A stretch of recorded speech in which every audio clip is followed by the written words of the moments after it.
ጌታችን መድኃኒታችን ኢየሱስ ክርስቶስ ልክ ሲሞት በገዛ ስልጣኑ ነፍሱን ከስጋው ከለየ በኋላ መለኮት ከነፍስም ከስጋም አልተለየም። እንደዚህ ሲሆን ደግሞ መለኮት ለሁለት ተከፈለ ማለትም አይደለም። ጥያቄው መስዋዕቱ ወዴት አለ የሚለው ጥያቄ መዳናችን ወዴት አለ። የይስሐቅ ጥያቄ የሕፃን ጥያቄ ይመስላል። የሕፃን ጥያቄ የልጅ ጥያቄ ይመስላል። ግን የነቢያት ሁሉ ጥያቄ ነው። የአበው ሁሉ ጥያቄ ነው። የካህናት ሁሉ ጥያቄ ነው። የዘመነ መሳፍንት ሁሉ ጥያቄ ነው። የዘመነ ነገሥት ሁሉ ጥያቄ ነው። የዘመነ ካህናት ጥያቄ ነው። ይሄ ጊዜ ሲደርስ መልሱ ምን እንደሆነ ታውቃላችሁ። ቅዱስ ዮሐንስ መጥምቅ የመጨረሻው ነቢይ፣ የመጨረሻው ካህን፣ የመጨረሻው ሌዋዊ ሆኖ ተገልጦ ዮሐንስ መጥምቅ ምን እንዳለ ታውቃላችሁ? የዓለሙን ኃጢአት የሚያስወግድ የእግዚአብሔር እዛው ሲኦል ውስጥ ሆኖ በእግዚአብሔር እጅ የተያዙና መከራ ውስጥ ያሉ ነፍሳት ነበሩ። እነዚህ ሁለቱ ሁሉ አንድ ጩኸት ይጮኻል። ያ ጩኸት አድነን የሚል ነው። ግን በጣም ግን የሚደንቀው የመጨረሻዋ ጩኸት ይቺ ተንሥኡ ለጸሎት ነው። እግዚአብሔር መቼም ጊዜ የትኛውም ጊዜ ብትጠይቁት ከሞት እንኳን ቀስቅሶ የምትፈልጉትን ነገር ያሳያችኋል።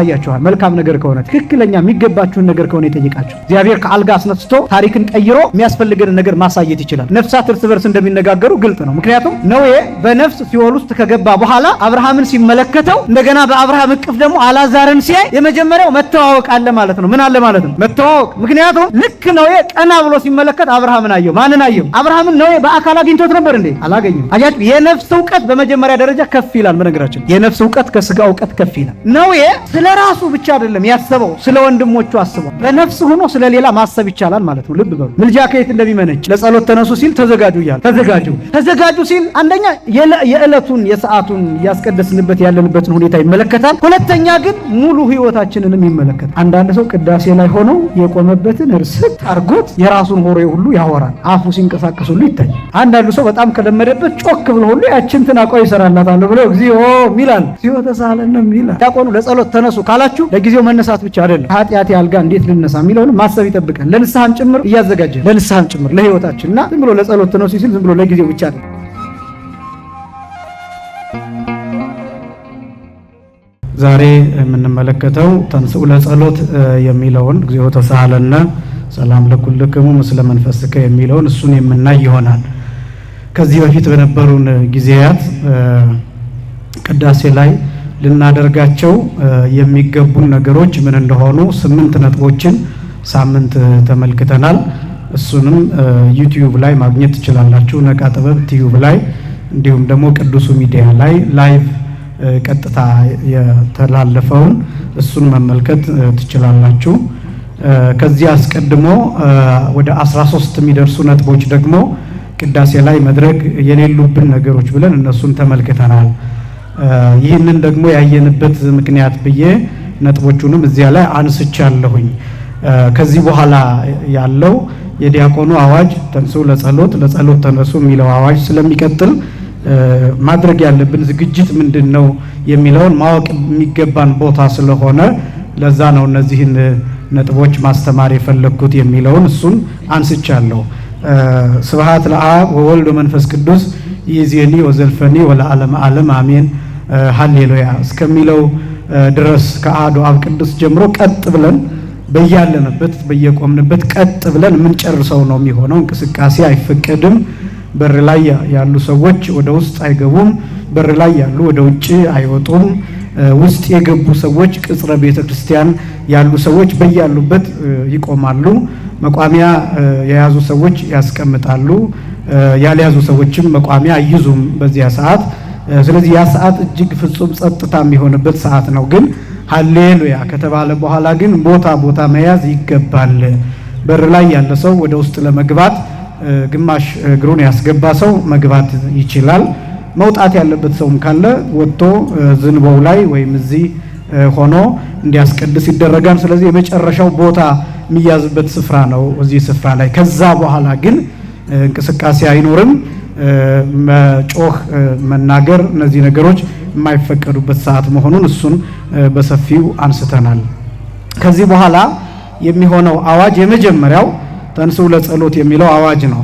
መጀመሪያ ዲያቆናት የሚባሉትን ልንገራችሁ። ይህንን ተንሥኡ ለጸሎት የሚለው ሰራኢ ዲያቆን ወይም ደግሞ ገባሬ ሰናይ ዲያቆን ተብሎ ይጠራል።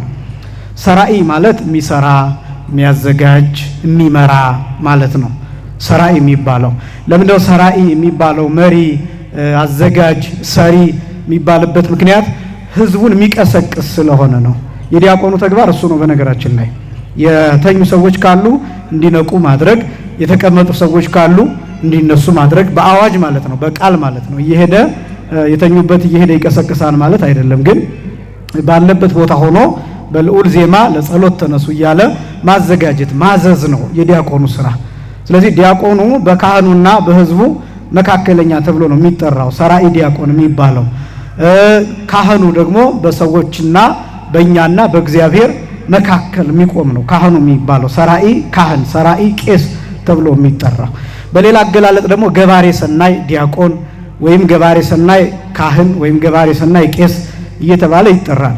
ገባሬ ሰናይ ማለት መልካም አድራጊ፣ በጎ አድራጊ፣ ጥሩ አድራጊ ማለት ነው። ገባሬ ሰናይ ማለት እንደው ቃሉን ሰምታችሁት ከሆነ ዛሬ ገሌ ገባሬ ሰናይ ሆኖ ነው የቀደሰው ይባላል።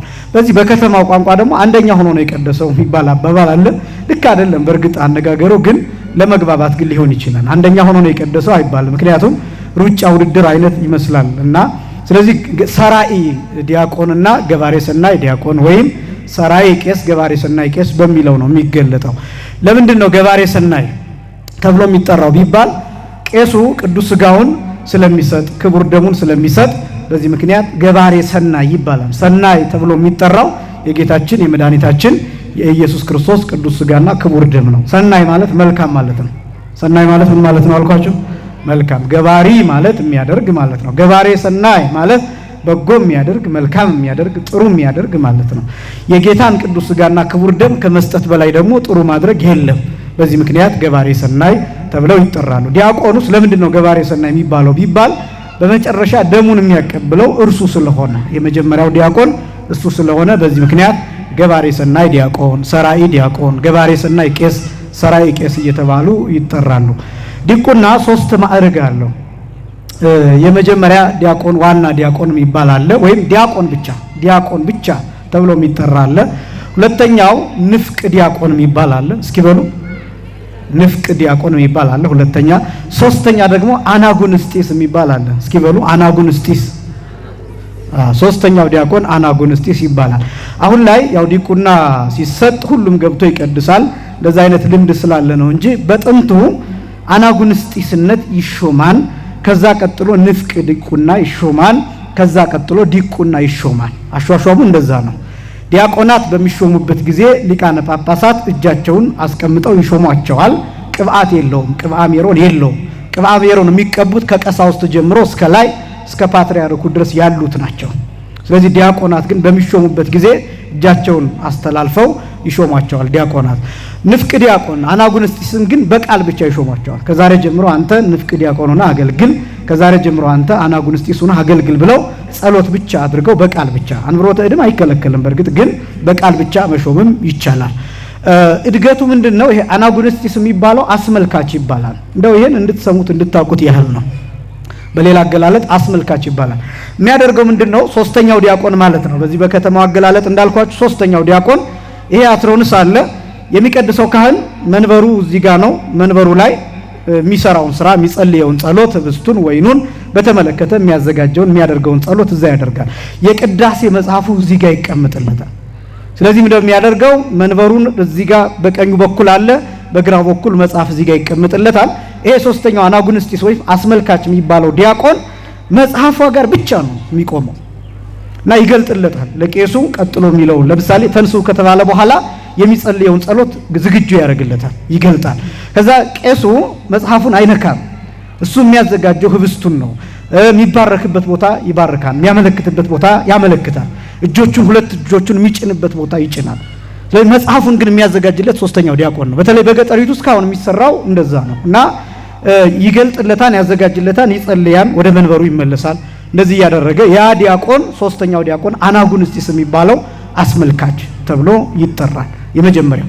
ሁለተኛው ንፍቅ ዲያቆን ይባላል። ንፍቅ ዲያቆን የሚባለው ደግሞ በህዝቡና በዲያቆኑ መካከል የሚሆን ነው። ንፍቅ ዲያቆን የሚባለው ንፍቅ ዲያቆኑ በዋናነት ያው የሚባሉ ተንሥኡ ለጸሎት የሚለው አለ፣ የሚያነበው ንባብ አለ፣ የሚሳተፈው ተሳትፎ አለ። ይሄኛው ሶስተኛው ዲያቆን በምንም አይሳተፍም። አናጉንስጢሱ ተንሥኡ አይልም፣ ጸልዩ አይልም። ከህዝቡ ጋር ተሰጦ ብቻ ነው የሚቀበለው። ከዛ ውጪ መጽሐፉን ማዘጋጀት ብቻ ነው። በዚህ በከተማው ግን እነግራቸዋለሁ ምን እንደሚሰራ እንደየቦታው ሊለያይ ይችላል። ስርዓቱ ግን እንደዛ ነው። ሁለተኛ የንፍቅ ዲያቆን የሚባለው ግን በህዝቡና በዲያቆኑ መካከል ሆኖ ያገለግላል። ዲያቆኑ ይሄ ሰራዩ ዲያቆን መስቀል አምጣልኝ ሲለው መስቀል ያመጣል። ጧፍ ስጠኝ ሲለው ጧፍ፣ መጽሐፉን አውጣልኝ ሲለው መጽሐፉን ያወጣለታል። ቅደም ሲለው ይቀድማል። ይህንን ሂደ ጠይቅልኝ ሲለው ሂዶ ይጠይቃል። ስለዚህ ንፍቁ ዲያቆን ይህን አገልግሎት ያገለግላል። ከዛ በኋላ ሶስተኛው የመጨረሻው ዲያቆን ብለን የምንጠራው ነው። ይሄ እንዳልኳችሁ ዋናው መሪው ሰሪው የሚባለው ተንሥኡ ለጸሎት እያለ ከካህኑ ቀጥሎ የሚያገለግለው በህዝቡና በካህኑ መካከል ሆኖ የሚያነቃው ዲያቆን ይባላል። ይህንን ተንሥኡ ለጸሎት የሚለውን የመጀመሪያውን ዲያቆኑ ነው። ምኑ ነው አልኳችሁ?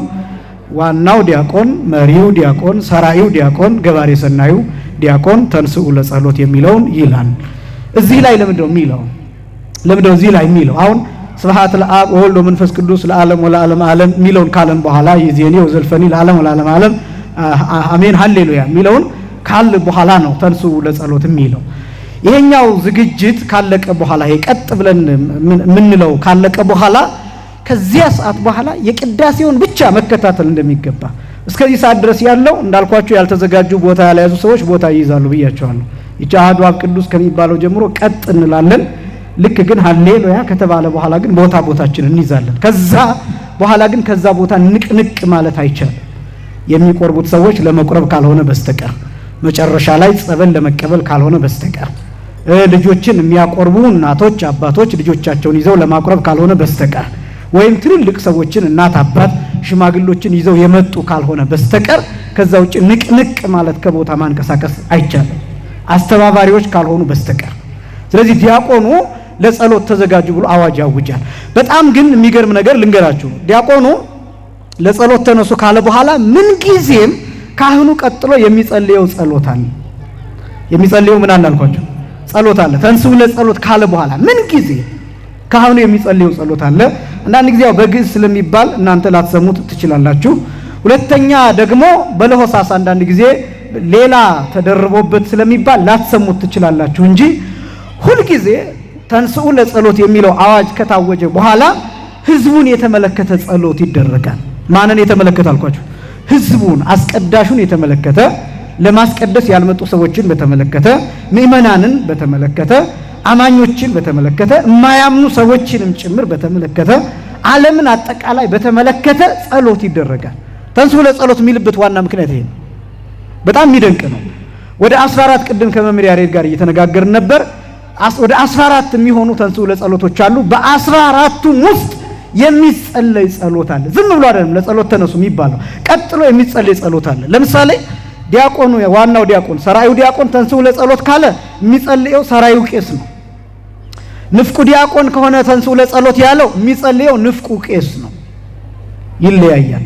ይሄኛው ንፍቁ ዲያቆን ተንሥኡ ለጸሎት ብሎ ሰራዩ ቄስ አይደለም የሚጸልየው፣ የሱ መሰል የሱ ፊት ለፊት የሆነው በቦታ በአቀማመጥ የሱ አንጻር የሆነው ንፍቁ ቄስ ነው ጸሎቱን የሚጸልየው። ዋናው ዲያቆን ተንሥኡ ለጸሎት ካለ ደግሞ እንመጣበታለን ይዘቱን አጠቃላይ። ዋናው ዲያቆን ተንሥኡ ለጸሎት ካለ ደግሞ ዋናው ቄስ ቀጥሎ ይጸልያል። በዚህ ምክንያት ተንሥኡ ለጸሎት ይባላል። ይሄ ከየት ነው የመጣው ግን? ተንሥኡ ለጸሎት የሚለው ድርሰቱ ከየት ነው የመጣው? መጀመሪያ ማን ነው የተናገረው? የትኛውን ነው የምናስታውሰው የሚለውን ደግሞ እሱ ታሪካዊ ይዘቱን ላሳያችሁ። ለመጀመሪያ ጊዜ አባቶቻችን መተርጉማኑ በቅዳሴው ትርጓሜ እንዳስቀመጡት ለመጀመሪያ ጊዜ ይህንን ቃል የተናገረው አዳም ነው። ተንሥኡ ለጸሎት የሚለውን ቃል የተናገረው አዳም ነው። ማን ነው አልኳችሁ? አዳም ነው ተንሥኡ ለጸሎት የሚለውን የተናገረው። የተናገረበት ቦታ ደግሞ ሲኦል ውስጥ ነው። የት ነው አልኳችሁ? ሲኦል ውስጥ ነው የተናገረው። ማን ነው አልኳችሁ? አዳም ነው። የት ነው የተናገረው? ሲኦል ውስጥ ነው። የተናገረበት ጊዜ ደግሞ ዕለተ ዓርብ ነው። ቀኑ መቼ ነው አልኳችሁ? ዕለተ ዓርብ ነው። የተናገረበት ሰዓት ደግሞ 9 ሰዓት ነው። ስንት ሰዓት ነው አልኳችሁ? 9 ሰዓት ላይ የተናገረው ማለት ቤተክርስቲያኒቷ እንዴት አድርጋ አዋህዳ ቅዱሳት መጻሕፍትን ከትውፊት መጻሕፍት ጋራ ከታሪካዊ ነባራዊ ሁኔታዎች ጋራ እንዴት አያይዛ እንደምትገልጥ እሱን ማወቅ ስለሚገባ ነው። እና ለምንድነው አዳም ይህንን የተናገረው? ተንሥኡ ለጸሎት የሚለውን የተናገረው ለምንድነው ሲባል እንደሚታወቀው አንድ ቀጠሮ ተሰጥቶታል። አንድ ቀጠሮ። ያ ቀጠሮ ምንድነው? በሐሙስ ዕለት ወበመንፈቃ ለዕለት ተወለድ ሞለት ወለትከ ወእድኅ ውስተ መርህብከ ወእትቤዝወከ በመስቀሌ ወበሞቴ የሚል ቃል መጽሐፈ ቀሌምንጦስ ላይ ተጽፏል። 5 ቀን ተኩል ሲፈጸም ከሴት ልጅህ ተወልጄ በሜዳህ ድኼ በመስቀል ተሰቅዬ ሞቼ አድንሃለሁ የሚል ቃል ለአዳም ተነግሮታል። በነገራችን ላይ ጊዜ መቁጠር የተጀመረው ከዚህ ጊዜ ጀምሮ ነው ይላሉ አባቶቻችን። ወደ ኋላ ሄዶ ጊዜ መቁጠር በእለቱ ጊዜ መቁጠር ከዛ በኋላ ወደፊት ያለውን ጊዜ መቁጠርም የተጀመረው እግዚአብሔር ለአዳም ቀጠሮ ሲሰጠው ነው። ምን ሲሰጠው ነው አልኳችሁ? ቀጠሮ ሲሰጠው ነው። እና ይሄን ቀጠሮ በሶስት ወገን ቆጥረውታል። አንደኛ በፀሐይ፣ ሁለተኛ በጨረቃ፣ ሶስተኛ በከዋክብት ቆጥረውታል። እንግዲህ ከዚህ ጋር ራእይ እየታከለ ህልም እየታከለ በህልም እያዩ በራእይ እየተመለከቱ አዳም ልጆቹ የልጅ ልጆቹ ይህንን ዘመን እየቆጠሩት እየጠበቁት ቆይተዋል። ይጠብቁት እንደነበረ ደግሞ ማሳያ ሐዋርያው ቅዱስ ጳውሎስ እንዲህ ብሎ ተናግሯል። ገላትያ ምዕራፍ 4 ከቁጥር 2 ጀምሮ ወአመ በጽሐ እድሜሁ ይላል። ጊዜው ሲደርስ ይላል። ምኑ ሲደርስ? ጊዜው ሲደርስ። ያ ጊዜው ብሎ የተናገረው ቅዱስ ጳውሎስ የትኛውን ጊዜ ካላችሁ 5 ቀን ተኩል የሚለው ነው። 5 ቀን ተኩል የሚለው አነጋገር 5500 ዘመን ሲፈጸም ማለት ነው። እያንዳንዱ ቀን 1000 ዘመን ይዞ ማለት ነው። ስንት ሺህ ዘመን? 1000 ዘመን። 5 ቀን ተኩል የሚለው አንዱ ቀን 1000 ሆኖ 5 ቀን ተኩል ማለት 5500 ዘመን ማለት ነው። 5500 ዘመን ሲፈጸም ወአመ በጽሐ እድሜሁ ፈነወ ወልዶ ዋህደ ወተወልደ እምብእሲት ጊዜው ሲደርስ አንድ ልጁ ላከ ከሴት ተወለደ ይላል። ከምን ተወለደ? ከሴት። 5500 ዘመን ዓመተ ፍዳ ዓመተ ኩነኔ፣ የፍርድ ዓመት፣ የኩነኔ ዓመት፣ የዕዳ ዓመት፣ የሞት ዓመት ተጠናቆ ዓመተ ምህረት ተጀመረ። ምን ተጀመረ? ዓመተ ምህረት፣ የምህረት ዓመት፣ የይቅርታ ዓመት ተጀመረ። ስለዚህ 5 ቀን ተኩል የሚለው የሚያሳየው ይህንን ነው። ጊዜው መቆጠር ከተጀመረ በኋላ አዳም በነፍስም በስጋ የሚጠብቀው የነበረው ይህንን ጊዜ ይጠብቀው የነበረው ምክንያቱም የሚድንበት ጊዜ ነው። ነፍሱ ነፃ የምትሆንበት፣ ስጋው የሚድንበት፣ ልጆቹ የሚድኑበት፣ እንደገና ወደ ገነት የሚመለስበት፣ እንደገና ወደ ብርሃን የሚጨመርበት፣ ከሲኦል የሚወጣበት ጊዜ 5500 ዘመን ሲፈጸም ብቻ ነው። ስለዚህ ይህንን አዳም ይጠብቀዋል። አዳም ይጠብቀዋል። ይሄ ብቻ አይደለም። አዳም ከገነት ከወጣ በኋላ በነገራችን ላይ በጣም ብዙ ዘመን አልቅሷል። ወደ 100 ዓመት የሚደርስ አዳም አልቅሷል። አልቦቱ ካልዕ ሕሊና ለአዳም ዘእንበለ ብካይ ላዕለ ኃጢአቱ ይላሉ ሊቃውንቱ። አዳም ከገነት ከወጣ ከተባረረ በኋላ ስለ ኃጢአቱ ከማልቀስ በስተቀር ሌላ ሐሳብ አልነበረውም። ይህንን ነው የሚናገረው ቅዱስ ኤፍሬም በሰኞ ውዳሴ ማርያም መጀመሪያ ላይ ፈቀደ እግዚአብሔር ግዕዞ ለአዳም ሕዙነ ወትኩዘ ልብ ነው የሚለው። በልቡ ያዘነ የተከዘ አዳምን ከግብርናተ ዲያብሎስ ነፃ ሊያወጣው ወደደ። በልቡ ያዘነ የተከዘ አዳም። ከዛ እንዴት አድርጎ ነው ደግሞ ያዳነው ካላችሁኝ ራሱ ክርስቶስ ያዘነ የተከዘ ሆኖ ነው አዳምን ያዳነው። በምን እናገኘዋለን ካላችሁ የማቴዎስ ወንጌል ምዕራፍ 26 ቁጥር 39 ጀምሮ ተከዘት ነፍሴ እስከ ለሞት ይላል። ነፍሴ እስከ ሞት ድረስ አዘነች ይላል። ነፍሴ እስከ ሞት ድረስ ምን አለች? አዘነች ብሎ ጌታ ራሱ የተናገረው ቃል። ጌታ ፊቱን ቋጥሮ ነው የኖረው። ብዙ ጊዜ ነግራችኋለሁ። ነገረ ክርስቶስን ሳስተምር አልቅሷል። ብዙ ጊዜ ወደ 4 ጊዜ አልቅሷል። በመጽሐፍ ቅዱስ የተጠቀሰ ስቋ አያውቅም። ፊቱን ቋጥሮ የኖረበት እያዘነ እየተከዘ እየተጎሳቆለ የኖረበት ዋና ምክንያት ለአዳም ካሳ ለመክፈል ነው። ለአዳም ካሳ ለመክፈል ነው። ምክንያቱም ከገነት ከተባረረ በኋላ አዳም እያዘነ እየተከዘ ነው የኖረው። ክርስቶስ አዳምን ወደ ገነት ሲመልሰው አዝኖ ተክዞ ነው የመለሰው። አዝኖ ተክዞ። ለምን? ካሳውን ከፍሎለት ነው የመለሰው። ካሳ ሳይከፈል አዳም ወደ ገነት መመለስ ስለማይችል። ስለዚህ ይሄ ሁሉ ከተጠናቀቀ በኋላ ምንድነው የሆነው ሲባል ጌታችን መድኃኒታችን ኢየሱስ ክርስቶስ ልክ ሲሞት በገዛ ስልጣኑ ነፍሱን ከስጋው ከለየ በኋላ መለኮት ከነፍስም ከስጋም አልተለየም። እየሰማችሁ ነው? መለኮት ከነፍስም ከስጋ ምን አላለም? አልተለየም። እንደዚህ ሲሆን ደግሞ መለኮት ለሁለት ተከፈለ ማለትም አይደለም። መለኮት በዓለም ሁሉ ምሉ ነው። መለኮት ከስጋም ከነፍስም አልተለየም። ከነፍስም ጋር ተዋህዶ ከመለኮትም ጋር ተዋህዶ ነፍስ ከስጋም ጋር ተዋህዶ መለኮት ነፍስና ስጋ አንድ ላይ ባሉበትም ጊዜ መለኮት ከነፍስም ከስጋም ጋር ተዋህዶ በተአቅቦ ያለ ሁለትነት ያለ ምንታዊ። ይሄን ምስጢር በደንብ ማወቅ አለባቸው። በገዛ ስልጣኑ የገዛ ነፍሱን ከገዛው ስጋው ቅድስት ነፍሱን ከቅዱስ ስጋው ለይቶ መለኮት ያልተለየችው ነፍሱ ወደ ሲኦል ሄደች። ክርስቶስ በነፍስ ወደ ሲኦል ሄደ። ወደ ሲኦል ሲሄድ አስቀድሞ የተጮኸ ቃል አለ፣ የተጮኸ ጩኸት አለ። ያ የተጮኸው ጩኸት በሁለት መልኩ የተጮኸ ነው። አንደኛ በስጋ፣ ሁለተኛ በነፍስ። እስኪ በሉ አንደኛ፣ ሁለተኛ በስጋ የተጮኸው ጩኸት ከትውልድ ወደ ትውልድ እየተላለፈ የመጣ ነው። በደንብ ልብ ብላችሁ ስሙኝ። በስጋ የተጮኸው ጩኸት ወይም በሰውነት የተጮኸው ጩኸት ከትውልድ ወደ ትውልድ እየተላለፈ የመጣ ነው። ምን አይነት ጩኸት ነው ቢባል ነቢያት መስዋዕት ባቀረቡ ቁጥር እግዚአብሔርን እንዲህ ይላሉ፣ አድነን ይላሉ። ምን በለን ይላሉ? አድነን፣ ና አድነን፣ ና አድነን፣ ውረድ፣ ተወለድ፣ ተሰቀል፣ ሙት፣ ክንድህን ላክ፣ ልጅህን ላክ፣ ብርሃንህን ላክ፣ ፈጽሞ ተቸግረናል፣ ተጨንቀናል፣ ስለዚህ አድነን የሚል ልመና ከነቢያት አፍ አይጠፋም። ከነቢያት አፍ አይጠፋም። ለምሳሌ አሁን ትናንት ሐምሌ ሥላሴን ያከበርነው በዓል አንዱ ምስጢሩ በጣም ብዙዎቻችን የምናስበው ስለ ምስጢረ ሥላሴ መገለጥ ስለነዚህ ነው የምናስበው። ግን ዋናው ግን የበዓሉ ምስጢር ምን እንደሆነ ታውቃላችሁ? የይስሐቅ ጥያቄ ነው። የይስሐቅ ጥያቄ ነው። የማን ጥያቄ ነው አልኳችሁ?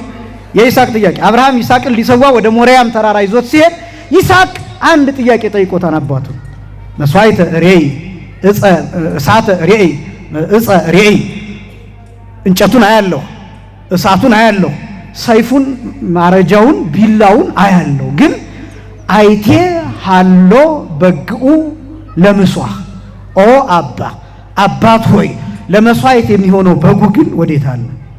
የይስሐቅ ጥያቄ። በደንብ መጽሐፍ ቅዱስን ማጥናት ከፈለጋችሁ እነዚህን ነው ማየት ያለባችሁ። ማወቅ ከፈለጋችሁ ብሉይ ኪዳኑ አዲስ ኪዳኑ እንዲገባችሁ ከፈለጋችሁ የይስሐቅ ጥያቄ የመስዋዕቱን የምናቃጥልበት እሳት ይዘናል። እንደገና ደግሞ የምናርድበት ቢላ ይዘናል፣ ካራ ይዘናል።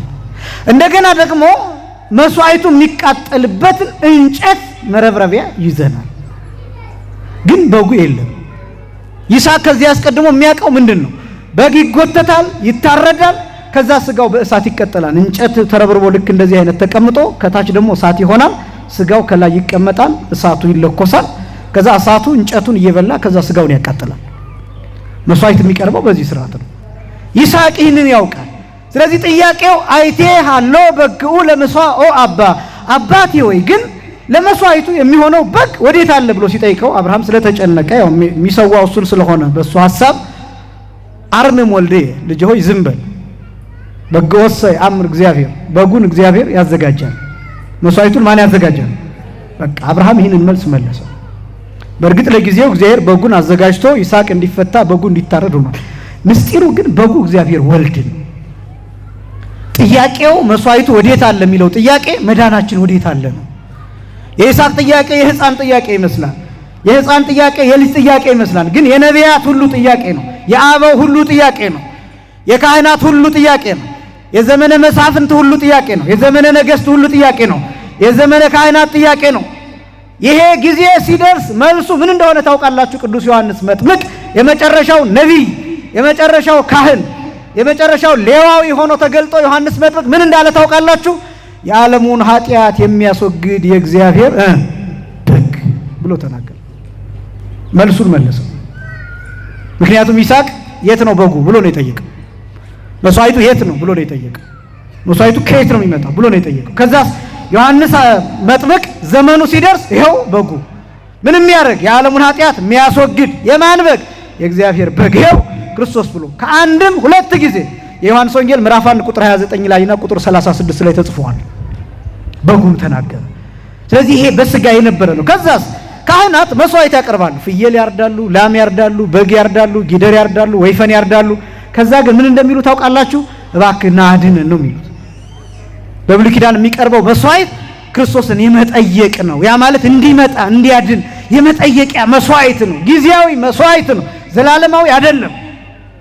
ነፍስን የሚያድን አይደለም። ለጊዜው ከመቅሰፍት ከመዓት የሚጠብቅ ነው እንጂ ሲኦልን የሚዘጋ ገነትን የሚከፍት አይደለም። ልጅነትን የሚያሰጥም አይደለም። የበግና የእንስሳ መስዋዕት ጊዜያዊ ብቻ ነው። ዘላለማዊ መስዋዕት የሆነው ክርስቶስ መስቀል ላይ የሰዋ መስዋዕት ነው። ስለዚህ በስጋ ይሄ ከትውልድ ወደ ትውልድ እየተላለፈ መስዋዕት እየቀረበ ይጠየቅ ነበር። የስጋ ጥያቄ፣ የስጋ ጸሎት፣ የስጋ ጩኸት ያልኳችሁ ይህንን። የነፍስ ደግሞ ነፍሳት በሲኦል የሚጮሁት ጩኸት ነው። እስኪ በሉ ነፍሳት በሉ፣ በሲኦል በሉ የሚጮሁት ጩኸት ነው። ነፍሳት በሲኦል ውስጥ ሆነው ይጠይቁ ነበር፣ ከዚህ መከራ የምንወጣው መቼ ነው? ነፍሳት ደግሞ በሁለት ይከፈላሉ። በስንት ይከፈላሉ? ቦታቸውን ነው በሁለት ይከፈላሉ ያልኳችሁ። የነበሩበት ቦታ በሁለት ይከፈላል። እዛው ሲኦል ውስጥ ሆኖ በእግዚአብሔር እጅ የተያዙና መከራ ውስጥ ያሉ ነፍሳት ነበሩ።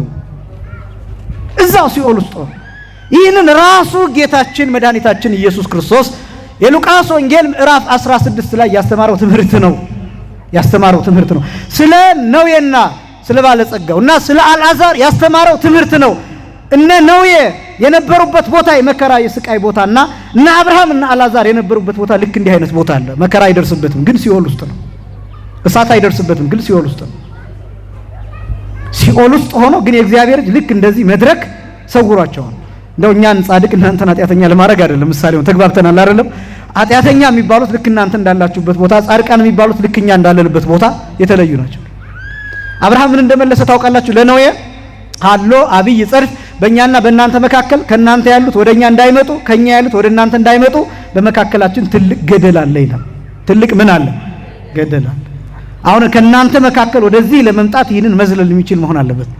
እኔም ወደ እናንተ ለመምጣት ከዚህ ዘልዬ ዱብ ማለት የምችል መሆን አለብኝ። ስለዚህ ትልቅ ገደል አለ። በእርግጥ ያንን ገደል የኛ ሊቃውንት ምን ብለው እንደተረጎሙት ታውቃላችሁ? የእግዚአብሔር ፍርድ ነው ብለውታል። የማን ፍርድ ነው? አዎ የእግዚአብሔር ፍርድ ገደል ነው፣ ይለያል። በኃጥአንና በጻድቃን መካከል ያለው ፍርድ የእግዚአብሔር ገደል የእግዚአብሔር ፍርድ ነው፣ የሚለየው የእግዚአብሔር ፍርድ ነው። ስለዚህ ልብ በሉ፣ ቦታ አለ ማለት የተለየ ቦታ አለ ማለት ራሱ ጌታ ባስተማረው መሰረት የእነ አብርሃም ቦታ የተለየ ነው። እዛው ሲኦል ውስጥ ነው። ግን ምንድነው የለያቸው ሲባል የእግዚአብሔር እጅ። የማን እጅ አልኳቸው? ነፍሶም ውሰ ይላል ሰሎሞን ሲናገር በመጽሐፈ ጥበብ ነፍሶም ውሰ ለጻድቃን ውስተ እደ እግዚአብሔር ወኢለከፎሙ ስቃየ ገሃነም ይላል። የጻድቃን ነፍስ ግን በእግዚአብሔር እጅ ነው፣ የገሃነም ስቃይ አላገኛቸውም ይላል። ለምን? የእግዚአብሔር እጅ እንደ ድንኳን ሆና ከመከራው ጠብቃቸዋለች። ስለዚህ ነፍሳት ራሱ ቦታቸው የተለያየ ነው። እነዛኞቹስ እነ ነዌ ያሉበትስ በባለጸግነት የኖሩ በሀብት የኖሩ በድሎት የኖሩ በምቾት የኖሩ እግዚአብሔርን የሰደቡ ያልመጸወቱ እና አልዓዛርን ያልተቀበሉ ቁስለኛውን ያልተቀበሉ የተጸየፉ እነዚህ ሰዎች ግን መከራ ውስጥ ነበሩ፣ ስቃይ ውስጥ ነበሩ። ስለዚህ ሲኦል ሁለት ቦታ ነበራት። ስንት ቦታ ነበራት? ሁለት ቦታ። አዎ በጣም ይገርማል። ሲኦል ብቻ ሳይሆን እዚህ ምድር ላይም መጠጥ ቤቶችም ጭፈራ ቤቶችም ቪአይፒ ቪቪአይፒ ምናምን ነገር የሚሉ ቦታ አላቸው አይደለም? እንደዛ አይነት ቦታ ተራው ሰው የሚቀመጥበት ምናምን በጣም አስፈላጊ ብዙ ብር የከፈሉ ወይም ባለስልጣናት የሚቀመጡበት ዘግተው የሚቀመጡበት እንደዚህ አይነት ቦታ አለ። ሲኦልም እንደዚህ አይነት ቦታ ነበረው። ስለዚህ ሁለት ቦታ አለ። ያ ቦታ በሁለት የተከፈለ ነው። እነ አዳም ያሉበት ሌላው ያለበት፣ እነ አብርሃም ያሉበት፣ እነዚህ ያሉበት የተለየ ቦታ አለ። እነዚህ ሁለቱ ሁሉ አንድ ጩኸት ይጮሃሉ። ስንት ጩኸት ይጮሃሉ? አንድ ጩኸት። ያ ጩኸት አድነን የሚል ነው። ግን በጣም ግን የሚደንቀው የመጨረሻዋ ጩኸት ይቺ ተንሥኡ ለጸሎት ናት። የመጨረሻው የአዳም ጩኸት እና አዳም ልክ ቀጠሮ ሲደርስ 5500 ዘመን ሲፈጸም ክርስቶስ መስቀል ላይ ተሰቅሎ ልክ ሲሞት ልክ ጎኑ ሲወጋ ልክ ደሙ ሲፈልቅ ያለው የማዳን ሰዓት ልክ ያቺ ሰዓት ላይ አዳም አንድ ነገር ተናገረ ለነፍሳት ሁሉ። ምክንያቱም በኩር ነው፣ አዳም የመጀመሪያ ነው። እንዲህ የሚል ቃል ጌታዬ ቀጠሮ ሰጥቶኝ ነበር። ምን ሰጥቶኝ ነበር? ጽኑ ቀጠሮ ሰጥቶኛል። 5500 ዘመን ሲፈጸም ከልጅ ልጅህ ተወልጄ ነው የሚለው። የሚቀድመው መወለድ ነው። ከዛ ይችኛዋ ማዳን ናት። ልብ በሉ ቅደም ተከተሉ።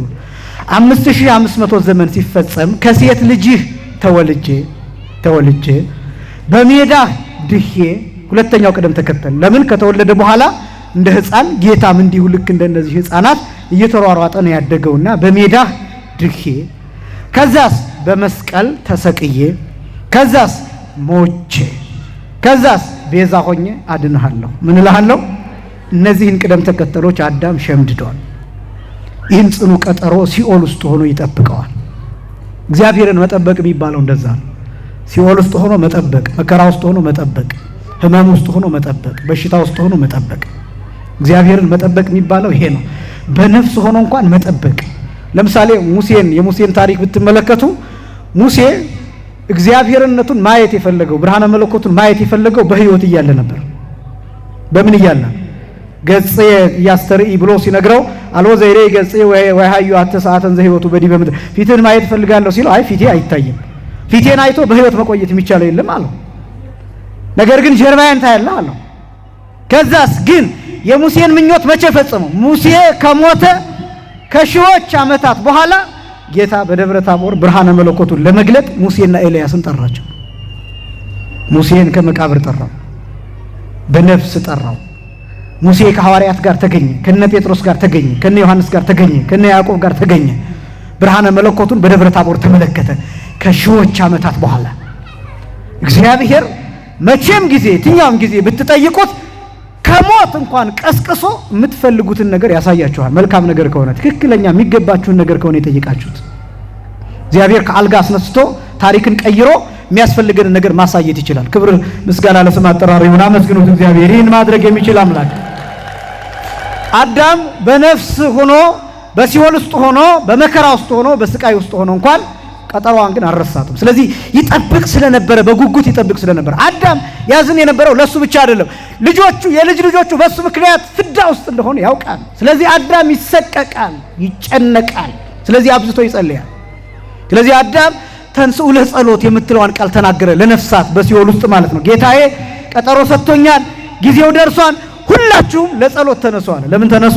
ለጸሎት ተነሱ። ያን ጊዜ ነፍሳት በሙሉ ከያሉበት ተነሱና ይኸውላችሁ ልብ በሉ። አሁን እንደዚህ ሲባል አንድ ጥያቄ ሊነሳ ይችላል። እንዴ አሁን ነፍሳት መቀመጥ መነሳት አለባቸው ወይ? መሰማማት መደማመጥ ሁሉ አላቸው ወይ ብላችሁ ልጠይቁ ትችላላችሁ። ነፍሳት በሲኦል ውስጥ ያወራሉ ወይ? ነፍሳት በገነት ውስጥ ያወራሉ ወይ? ነፍስ ከነፍስ ጋር ታወራለች ወይ ብላችሁ ልጠይቁ ትችላላችሁ። አሁን በጣም ካስተዋላችሁ አሁን የነገርኳችሁ ጌታ ያስተማረው ትምህርት ነፍሳት እርስ በርስ እንደሚነጋገሩ ግልጥ ነው። ምክንያቱም ኖዌ በነፍስ ሲኦል ውስጥ ከገባ በኋላ አብርሃምን ሲመለከተው እንደገና በአብርሃም እቅፍ ደግሞ አላዛርን ሲያይ የመጀመሪያው መተዋወቅ አለ ማለት ነው። ምን አለ ማለት ነው? መተዋወቅ። ምክንያቱም ልክ ኖዌ ቀና ብሎ ሲመለከት አብርሃምን አየው። ማንን አየው? አብርሃምን ኖዌ በአካል አግኝቶት ነበር እንዴ? አላገኘው። አያችሁ፣ የነፍስ ዕውቀት በመጀመሪያ ደረጃ ከፍ ይላል። በነገራችን ላይ የነፍስ ዕውቀት ከስጋ ዕውቀት ከፍ ይላል። ቅዱስ ጳውሎስ የሚናገረው ይሄንን ነው። አንደኛ ቆሮንቶስ ምዕራፍ 13 ላይ አሁን በድንግዝግዝታ እንደምናይ ነው የሚለው። አሁን ይሄ ነፍሳችን ከስጋችን ጋር እንደተዋሃደ ሆኖ የምናየው በድንግዝግዝታ ነው። ግን ልክ ነፍሳችን ከስጋችን ስትለይ ግን የነፍስ ዕውቀት ከፍ ይላል። አጥርተን ማየት እንጀምራለን። ያን ጊዜ ቅዱስ ጊዮርጊስን ለምሳሌ እኛ በአካል አናውቀውም። ቅዱስ ጊዮርጊስን ስዕሉን ብቻ ነው የምናውቀው። ግን በነፍስ ሆነን ግን ቅዱስ ጊዮርጊስን ማወቅ እንችላለን። ለምን? ነፍስ ለባዊነቷ ያን ጊዜ ይጨምራል፣ ሙሉ ትሆናለች ዕውቀቷ። በዚህ ምክንያት ቅዱስ ጊዮርጊስ የቱ እንደሆነ፣ አቡነ ተክለ ሃይማኖት የቱ እንደሆኑ፣ አቡነ ገብረ መንፈስ ቅዱስ የቱ እንደሆኑ እናውቃለን። የነፍስ ዕውቀት የሚባለው እሱ ነው። ይሄ አብርሃምን ጭራሽ በአካል አይቶት አያውቅም። እንኳን በአካል አይቶት ማወቅ ይቅርና ነው በአፈ ታሪክ ካልሆነ በስተቀር የተለየ ሃይማኖት የሌለው ሰው ነው በመጽሐፍ ቅዱስ እንደተገለጠው። ስለዚህ አብርሃምን አያውቀውም። ግን በነፍስ አብርሃምን በነፍስ ሲያየው አብርሃምን በስጋ አይደለም ያየው ነው በነፍስ ሆኖ አብርሃምንም በነፍስ ነው ያየው። ግን አወቀው። ምን አለው? አወቀው። ከዛስ ከአብርሃም እቅፍ ደግሞ አላዛርን አየ። ልብ በሉ፣ አላዛር በስጋው ምን አይነት ነበር? ቁስለኛ ነበር። በቁስል የነደደ ነበር። በነፍስ ግን አላዛር ቁስለኛ ነው እንዴ? አይደለም። ግን እንዴት አወቀው? እየነገርኳቸው ያለሁት ጌታ ያስተማረበትን መጽሐፍ ቅዱሳዊ አመክንዮ ነው እየነገርኳቸው ያለሁት። አላዛር ልክ ነው፣ ከደጁ ወድቆ ነው የሚኖረው። ግን ደግሞ በቁስል የነደደ የኔቢጤ ድሃ ቆሻሻ የሚለብስ ራቆቱን የሚሄድ ሁለመናው በቁስል የተወረሰ ሰውነት የነበረው ሰው ነው አላዛር። በነፍስ ሲሆን ይሄ ቁስል የለም። ግን እሳ አብርሃምን አየ። ከዛ ደግሞ በአብርሃም እቅፍ አላዛርን ተመለከተን። እንዴ አላዛር ያ ከደጅ ወድቆ የነበረው አለና አብርሃምን ጠራ። ማንን ጠራ? አብርሃምን ጠራ። በጣም ደግሞ የሚገርመው አላዛርን ራሱን አላናገረውም። ለምን? አፍሯል ነው አፍሯል። በነበረው ስራ አፍሯል። በነፍስ ማፈር ሁሉ አለ። ልብ በሉ በደንብ ካያችሁት እንዴት እንደሚያስረዳችሁ። ከዛስ አብርሃምን ያናግረዋል። አብርሃም አባቶ ብሎ ይጠራዋል። አላዛርን ላክልኝ ይላል። አብርሃምን ና አይደለም ያለው፣ አክብሮታል አብርሃም። ምክንያቱም አብርሃም ትልቅ፣ አብርሃም የሁሉ አባት ነው። አብርሃም አባቶ እባክህ አላዛርን ላክልኝ ይለዋል። ከዛስ ጠምቶኛል ምላሴን ያብርድልኝ ነው የሚለው። በነፍስ መጠማት አለ ማለት ነው። መከራው አንዱ ይሄ ነው። ስቃዩ አንዱ ይሄ ነው። አሁን ብዙ ሰዎች መጽሐፍ ቅዱስ የሚያነቡ ሰዎች ሲኦል የለም ምናምን የሚሉ ሰዎች ትሰማላችሁ። ምንድነው ውሃ የጠማው? ምንድነው የተሰቃየው? ስቃዩን ያብርድልኝ ይባክላ። እንደው ከስቃዩ የተነሳ ምን እንደሚል ታውቃላችሁ? ጣቶቹን ከውሃ ነክሮ ነው የሚለው። ከውሃ ነክሮ ውሃ አለ ማለት ነው፣ እሳት አለ ማለት ነው። እነዚህ ነገሮች አሁን አንዳንዱ ተረት ነው የሚመስለው። ከውሃ ወጥተው ወደ እሳት፣ ከእሳት ወጥተው ወደ ውሃ እንደዚህ ሲባል ማያንቀላፋ ትል ሲባል እነዚህ ነገሮች ሲነገሩ ዝም ብሎ ተራ ነገር ነው የሚመስለው። እዚህ ላይ ግን ተቀምጧል። ራሱ ጌታ ትሉ ማያንቀላፋበት ጥርስ ማፋጨት ወዳለበት ጸናፌ ጽልመት የጨለማ ጥግ ወደ ሆነው ቦታ ይወረወራሉ እያለ ነው የሚያስተምረው ጌታ።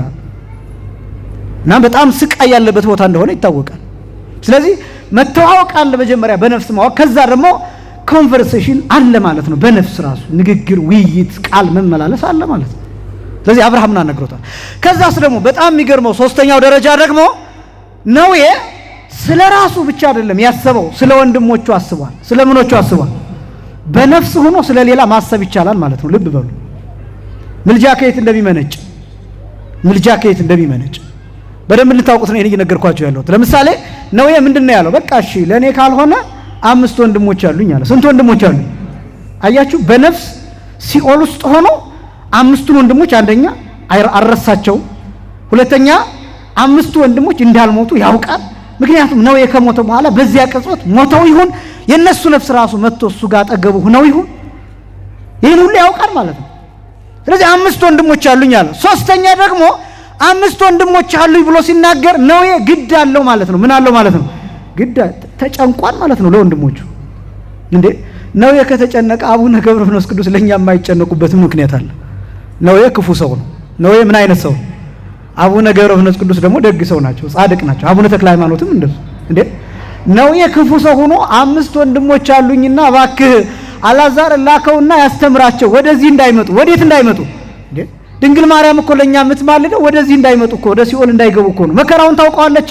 እሷ ሲኦል ገብታ አይደለም የምታውቀው ታውቀዋለች በማወቅ ታውቀዋለች በመረዳት ታውቀዋለች ስቃዩንና መከራውን እንኳን እሷ ሌሎቹ ጻድቃን እኛ እንኳን ባነበብ ነው እናውቀዋለን ስለዚህ እመቤታችን ለምን ነው የምትማልደው መሐር ወልዴ ወተዘከር ኪዳኔ ልጅ ሆይ ራራ ልጅ ሆይ ዘን ልጅ ሆይ እባክህ ኪዳንህን አስብ የሰጠኝን ኪዳን አስብ የምትለው እመቤታችን እኮ ያን መከራ እንዳናየው ወደዛ መከራ እንዳንሄድ ነው ማስረጃው ኖዌ ነው ኖዌ ክፉ ሰው ሆኖ ከማለደ ማልዷል ኖዌ በነገራችን ላይ ምልጃው ግን ተቀባይነት አላገኘም ምክንያቱም ኖዌ ክፉ ሰው ስለነበረ ደጋግ ሰዎች ግን ልመናቸው ተቀባይነት ያገኛል ምልጃቸው ተቀባይነት ያገኛል ከአንድ ሰው ጋር ለመታረቅ የምትልኩት ሰው ከዛ ሰው ጋር ያልተጣላ መሆን አለበት አይደለም ባለሟልነት እንዲያገኝ የሚያሳርቃችሁ ሰው ከዛ ሰው ጋር ወዳጅ መሆን አለበት አይደለም ከዛ ሰው ጋር የተጣላ ከሆነ ዞር በል አንተ ምንድነህ ሊለው ይችላል ስለዚህ ባለሟልነት ይፈልጋል እና በጣም የሚደንቁ ነገሮችን እዚህ ላይ ያሳያል ለወንድሞቹ ግድ እንዳለው ማለት በጣም ደግሞ የሚገርመኝ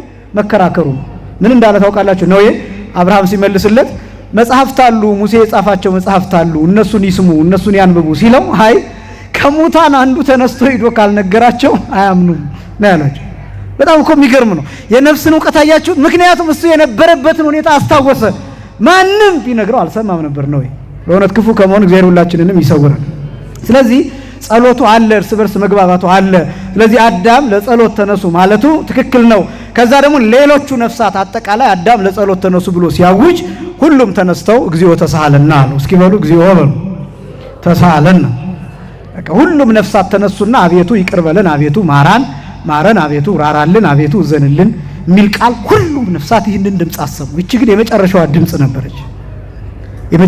ድምጽ ነበረች እና ከዛ ልክ ይህንን ቃል ባሉበት ቅጽበት ጌታችን መድኃኒታችን ኢየሱስ ክርስቶስ በአካለ ነፍስ ወደ ሲኦል ሄዶ ሰላም ለኩልክሙ የሚለውን ቃል አሰማቸው ክብርና ምስጋና ለስም አጠራሩ ይሁን አመስግኑ ሰላም ለሁላችሁ ይሁን ክፍተት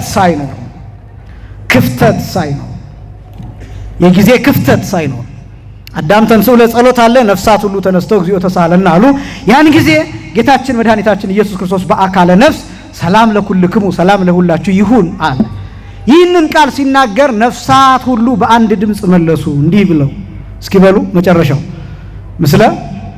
ምስለ መንፈስከ ይህንን ቃል ሁሉም ተናገሩ ከመንፈስህ ጋር ይህንን እንተረጉማለን እንመጣበታለን ይህንን ቃል ተናገሩ ከዚያስ ጌታ ቀኝ እጁን ሰጣቸው ምኑን ሰጣቸው ቀኝ እጁን ሰጣቸው በአካለ ነፍስ ያው ቀኝ አለ ግራ አለ ግን እንደዚህ ሲባል እንደኛ አይነት ቀኝ እጅ ይሄ በዳይጀሽን ሲስተም የሚሰራ ምናምን ለማለት አይደለም በነፍስ ዕውቀት የሚታወቅ በነፍስ መረዳት የምንረዳው ያ ማለት ነው ቀኝ እጁን አሳያቸው የማነ እዴ የመጣው ከወሞ ኮነቶሙ ጥምቀተ ቀኝ እጄን አሳየኋቸው ያቺ ጥምቀት ሆነቻቸው ያን ጊዜ ሁሉንም የነጣጠቀ ከዚህ ወላጣቸው ክብርና ምስጋና ለስም አጠራሩ ይሁን አመስግኑ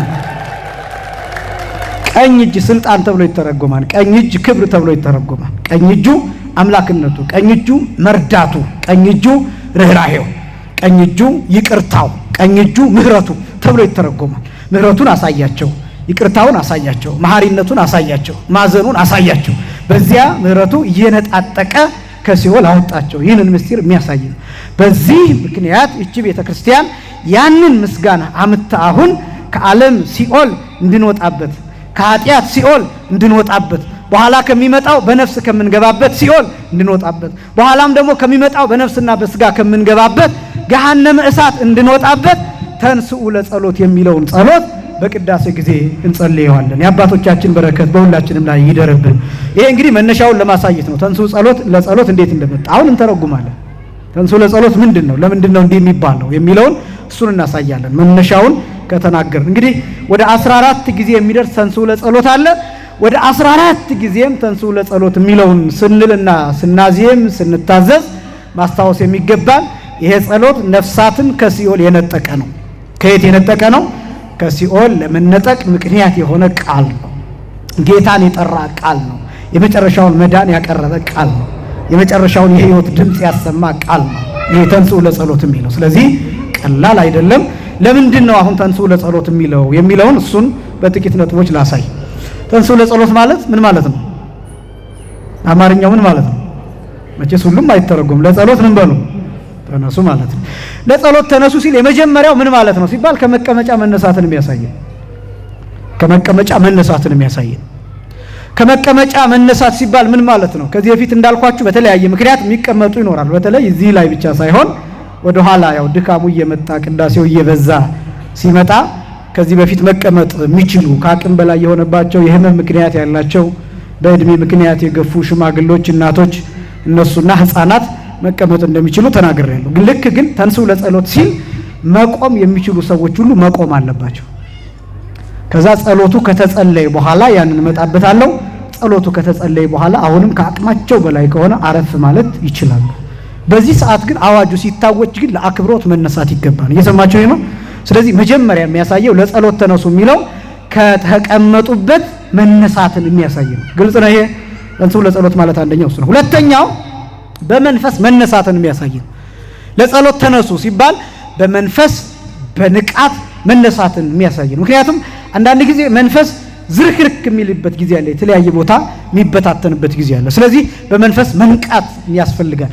ለምሳሌ ቅዳሴን በሶስት ይዘት ከፍዬ ነግሬያቸዋለሁ። የቅዳሴ ይዘት አንዱ ጸሎትን የተመለከተ ነው፣ ሁለተኛው ትምህርትን የተመለከተ ነው፣ ሶስተኛው መስዋዕትን የተመለከተ ነው ብዬ ደጋግሜ ነግሬያቸዋለሁ። ይሄ ሰዓት ዲያቆኑ እያለ ያለው የትምህርት ሰዓት አይደለም። የምን ሰዓት አይደለም? የትምህርት ሰዓት አይደለም። የምን ሰዓት ነው? የጸሎት ሰዓት ነው። ምክንያቱም ለጸሎት ተነሱ የሚለው ለዚህ ነው። ለጸሎት ተነሱ ካለ በኋላ ካህኑ ይጸልያል ብያቸዋለሁ። ያችን ጸሎት ቆሞ ማጸለይ ይገባል። ይሄ ተንስኡ ለጸሎት ከተባለ በኋላ ካህኑ የሚጸልየው ጸሎት የምልጃ ጸሎት ነው። የምን ጸሎት ነው አልኳችሁ? የምልጃ ጸሎት። ጸሎተ አስተብቁኦት ተብሎ ይጠራል። ጸሎተ አስተብቁኦት ተብሎ ይጠራል። ወይም ጸሎተ አኮቴት ተብሎ ይጠራል። ጸሎተ አኮቴት ሲባል የምስጋና ጸሎት ማለት ነው። ጸሎተ አስተብቁኦት ሲባል የምልጃ የልመና ጸሎት ማለት ስለ አዝሪት፣ ስለ አትክልት፣ ስለ እጽዋት፣ ስለ ነፍሳት፣ ስለ ሕፃናት፣ ስለ ሽማግሌዎች ካህኑ የሚጸልይበት ሰዓት ነው። ስለዚህ ይህንን ጸሎት ቁማችሁ ስሙት ነው የመጀመሪያው ነጥብ። ከተቀመጡበት ተነስቶ መጸለይ። ሁለተኛው ደግሞ በመንፈስ መንቃት ያስፈልጋል። ያ ማለት የሚጸለየውን ጸሎት በነፍስ ጆሮ በመንፈስ ጆሮ መስማት ይገባል ነው። ይሄ በእርግጥ የእናንተ ጥፋት ብቻ ላይሆን ይችላል። በአማርኛ እንዲሰማ አድርጎ መጸለይ ይገባል። በለሆሳስ ደርቦ ማለት በፍጥነት እነዚህ ነገሮች የኛ ችግሮች ሊሆኑ ይችላሉ።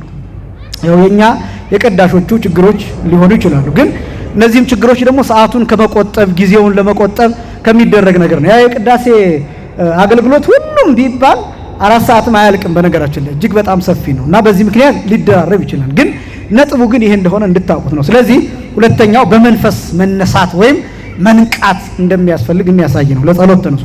ሶስተኛው ዝግጁ መሆን። ምን መሆን አልኳችሁ? ለጸሎት ተነሱ ሲል ተዘጋጁ እያለ ነው።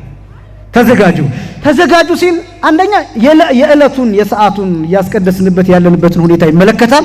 ሁለተኛ ግን ሙሉ ህይወታችንንም ይመለከታል። ምክንያቱም ቤተክርስቲያኒቱ የምታስተምረን ለጊዜው ብቻ አይደለም። ከዚህ ከወጣን በኋላም ለጸሎት መዘጋጀት ዝግጆች ሆነን መኖር እንዳለብን የሚያሳይ ነው። ለምሳሌ በሉቃስ ወንጌል ምዕራፍ 12 ቁጥር 35 ላይ ጌታችን ያስተማረው ትምህርት አለ። ወይኩን ህትወ መሃትዊክሙ ወቅኑተ ሐቄክሙ፣ ወገባችሁ የታጠቀ መብራታችሁ የበራ ይሁን ይላል። ወገባችሁ ምን ያለ? የታጠቀ መብራታችሁ ምን ያለ ይሁን? በቃ ይሄ ባጭሩ ተዘጋጅታችሁ ማለት ነው። ተዘጋጅታችሁ ኑሩ ማለት ነው። ስለዚህ ሁሉ ጊዜ ለጸሎት ዝግጁ መሆን፣ ለልመና ዝግጁ፣ ለምልጃ ዝግጁ መሆን፣ ለማመስገን ዝግጁ መሆን ያስፈልጋል። ይህንን የሚያሳይ ነው። ለጊዜው ደግሞ አሁን ጸሎት የሚጸለይበት ሰዓት ነው። ጆሮአችሁን፣ ልባችሁን፣ አይናችሁን ሰብስቡ፣ ወደዚህ አዳምጡ፣ ትኩረት ስጡ የሚለውን የሚያሳይ ነው። ስለዚህ ዝግጁ መሆንን የሚያሳይ ነው። ሶስተኛ ለጸሎት ተነሱ። አንደኛ ከተቀመጡበት መነሳት፣ ሁለተኛ በመንፈስ መነሳት ወይም መንቃት፣ ሶስተኛ ዝግጁ መሆን፣ አራተኛ ደግሞ ሐሳብን መሰብሰብ። ምንን መሰብሰብ? ለጸሎት ተነሱ ሲል ሐሳባችሁን ምን በሉ እያለ ነው። ወደየቤቱ የምንበትነው ሐሳብ አለ። ወደየቤታችን፣ ወደየቢሮአችን፣ ወደየልጆቻችን፣ ወደየቤተሰቡ፣ ወደየትዳሩ፣ ወደየጤናችን ወደዛ የምንበታትናቸው ሐሳቦች አሉ። እሱን ሐሳብ ትቶ ፊት ለፊት ትኩረት ማድረግ። ፊት ለፊት ዲያቆኑ ምን እያለኝ ነው? ልክ እኛ ተኝተን አላርም ሞልተን አላርሙ እንደሚቀሰቅሰ ልክ ብድግ እንደምንለው ዲያቆኑ ተንሥኡ ለጸሎት ሲል ሲያዜም ብድግ ማለት ያስፈልገን። የት ነኝ ያለሁት? ምን አይነት ቦታ ነው? ምን እየሰራሁ ምን እያሰብኩ ነው? በስመ አብ ወወልድ ወመንፈስ ቅዱስ አሐዱ አምላክ ብሎ እነዚህን መጠቀም ይገባል። ደጋግሜ ተናግሬ ያለው በቅዳሴ ጊዜ ተመስጦ ያስፈልጋል፣ ጽሞና ያስፈልጋል፣ እነዚህ ነገሮች ያስፈልጋል። ለዚህ ደግሞ ትልቁ ትርጉም ቅዳሴ ላይ ምን እንደሚባል ማወቅ ነው። ዲያቆኑ ተንሥኡ ለጸሎት ሲል ምን እያላችሁ እንደሆነ ስታውቁ ያን ጊዜ ጆሮአችሁን ቀጥ ታደርጋላችሁ። ስለዚህ ሐሳባችሁን ትሰበስባላችሁ። የተበታተነውን ሐሳብ ትሰበስቡታላችሁ። መጥፎ አይደለም፣ በነገራችን ላይ ጤነኛ ለመሆን አይደለም ሐሳብ መበታተን፣ ግን መሰብሰብ ይገባል ነው እንጂ ሐሳብ የማይበተንበት ጊዜ የለም። እየጸለያችሁ ሐሳባችሁ ሊበተን ይችላል። ብዙ ጊዜ ደጋግሜ እንደምላችሁ፣ ግን የሆነ ሰዓት ላይ ግን ማዘዝ አለባችሁ። አይምሯችሁን ማዘዝ መቻል፣ መቆጣጠር መቻል አለባችሁ። በትክክል የእናንተን ጤና ማሻሻል የምትችሉት በነገራችን ላይ በትኩረት ነው። አንድ ሰው ትኩረቱን ሉዝ እያደረገ ከመጣ እያጣ ከመጣ ጤነኛ አይሆንም። በነገራችን ላይ ወደ ዲስኦርደር ሊሄድ ይችላል። ስለዚህ በጣም ስለ አንድ ነገር ስለ ምግብም ይሁን ስለ ስብሰባ ውይይት፣ ስለ አጀንዳ፣ ስለ ቤተሰብ ጉዳይ አይምሯችሁን ሰጥታችሁ በደንብ ማድመጥ መቻል። ይሄ ልምድ በየቀኑ መኖር አለበት። በየቀኑ ቅዳሴ ላይ ብቻ አይደለም። ቤተክርስቲያኒቷ እንዳልኳችሁ በቅዳሴው ውስጥ ህይወታችንን ነው የምታስተምረን። መደማመጥ ያስፈልጋል። ነፍስን አፍስሶ መስማት ያስፈልጋል። ወንድምህ ምን እንደሚል ስማው፣ አባትህ ምን እንደሚል ስማ፣ እናትህ ምን እንደምትል ስማ፣ ጓደኞችህ ምን እንደሚሉ ስማ። ተደማመጡ እርስ በርስ። ፍቅረኛ ምን እንደምትል ስማ፣ ፍቅረኛሽ ምን እንደሚልሽ ስሚ። አድምጦ ያኛውን ሰው ተናግሮ እስኪጨርስ ሰምቶ ከዛ አሁን ደግሞ ብሎ የእርሱን ሐሳብ ነው። አሁን አይታችሁ ከሆነ ድፍልቅልቅ ነው።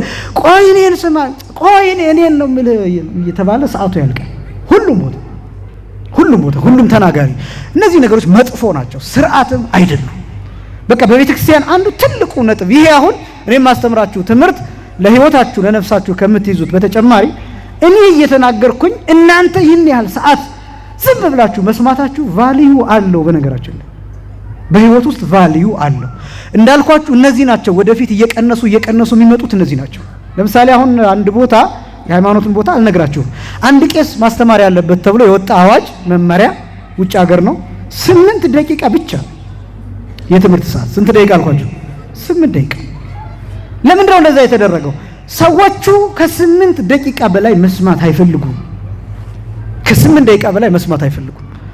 ስለዚህ የኛ ትውልድም ወደዛ እየሄደ ሲመጣ የቅዳሴ ሰዓት እንድንቀንስ ሊጠበቅብን ይችላል። የትምህርት ሰዓት መቀነስ እንዲያውም ግዴታ ነው። አሁን ላይ ግዴታ ነው። የ51 ሰዓት እንደዚህ መናገር ይሄ በጣም በእርግጥ ከስብከት ዘዴው አንፃር ብዙ ሰዓት አይፈቀድም እውነት ለመናገር እና እነዚህን መቀነስ አለብን። ግን ትልቁ ችግር ከስብከት ዘዴው አንፃር ብቻ ሳይሆን አሁን ደግሞ ትውልዱ የመስማት እንትኑ ዝቅተኛ እየሆነ የማድመጥ ችሎታው ዝቅተኛ እየሆነ ቤተክርስቲያኒቱ ግን ይሄን ታለማምደናለች እና በቅዳሴ ሰዓት ለጸሎት ተነሱ ሲል ንቅት ማለት ያስፈልጋል። ይሄን ደግሞ በየቦታው ለራሳችን ለጸሎት ተነስ ብሎ መንገድ ያስፈልጋል። ለህይወታችን ለጸሎት ተነስ፣ ወለተ ማርያም ለጸሎት ተነሽ፣ ወልደ ማርያም ለጸሎት ተነስ፣ ተዘጋጅ፣ ምን ትተኛለህ፣ ታንቀላፋለህ፣ እንዲህ ብሎ ራስን መገሰጽ ይገባል። ስለዚህ መገሰጫም ጭምር ነው ይሄ ለጸሎት ተነሱ የሚለው እና አራተኛው ሐሳብን መሰብሰብ ነው። ለጸሎት ተነሱ ሲል ሐሳባችሁን ሰብስቡ። መነሳት እሱን ነው የሚያስ ምክንያቱም የቆምን ሰዎች ነን። ለጸሎት ተነሱ እየተባልን ያለ ነው የቆምን ሰዎች ነን። ምን ያልን ሰዎች ነን? አዎ የደከማቸው ያመማቸው ካልሆኑ በስተቀር ሌሎቻችን ምን ብለናል? ቆመናል። የቆምነውን ሰዎች ነው ዲያቆኑ ለጸሎት ምን በሉ እያለ ያለው ተነሱ። ስለዚህ ተነሱ ሲባል ከተቀመጡበት መነሳት ብቻ እንዳልሆነ እናውቃለን። ትኩረትን ሐሳብን መሰብሰብ። አምስተኛ ከአራተ ዝንጋኤ መነሳት። አራተኛው ሐሳብን መሰብሰብ ብያችኋለሁ።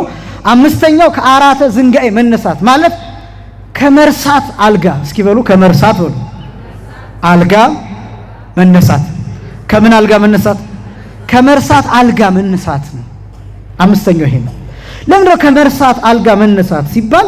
አንዳንድ ሰው ለምሳሌ በጣም አስተውላችሁ ከሆነ እየሄደ ያለ ሰው ለምሳሌ እየሄደ ያለበትን የሚረሳ ሰው ገጥሟችሁ አያውቅም ወይም እናንተ ለምሳሌ ወደ ቤታችሁ እኮ እየሄዳችሁ ነው።